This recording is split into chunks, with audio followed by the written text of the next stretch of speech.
baby na kenan.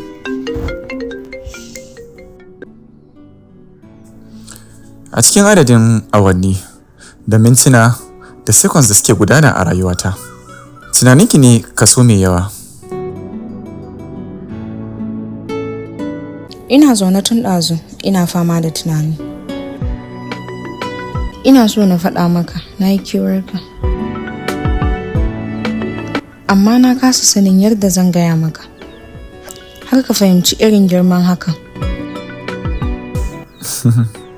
Kowane yare, kika yi amfani da shi wurin sanar da ni. Zan fahimta. Halin da kike ciki, irinsa ni ma nake ciki. Sweetheart. Na'am my baby. Dama haka so yake? So ya wuce duk lissafin da za mu yi masa. So fa shi da siffan da za a kwatanta shi. So bayi da sura ko yanayi. Shi so ne. Sannan shi so ne. A yadda na fahimce shi a siffar da ke sawa da hanawa. Ba sa kaɗai ba, yana da ƙarfin da babu wanda ya kai shi. Ban fahimta ba. Alakan da ke tsakanin so da halitta, alaka ce da babu irinta. Alaka ce mai girman lissafin adadin samuwan duniya da kewayenta. Adadin yawan ruwan da ya zagaye dukkanin duniya.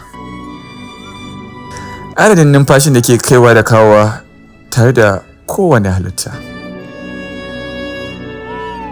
So ne yake sa makaho ya ɗanɗana farin ciki. Duk da baya ganin fuskan wanda yake so. So ne yake sa kurma ya san menene farin ciki. Duk da kunnuwansa ba sa jimar murya abin da yake so. Kin san da haka? Na yarda, tabbas so ne yake sa jinjiri ya san daɗin jikin mahaifiyarsa ba tare da an fara jera masa hankali a halittarsa ba. So ne yake sa uwa ta sadaukar da ranta domin farin cikin ɗanta ba tare da ta san ta yi ba. Babe. Sweetheart. Me suna yake saki?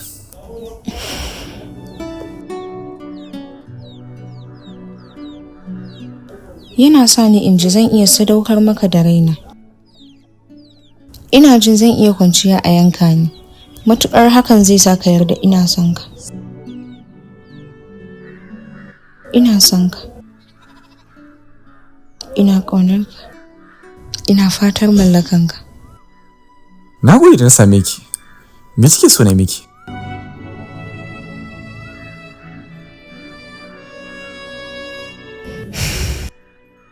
Buɗe tafin hannunka. Na buɗe.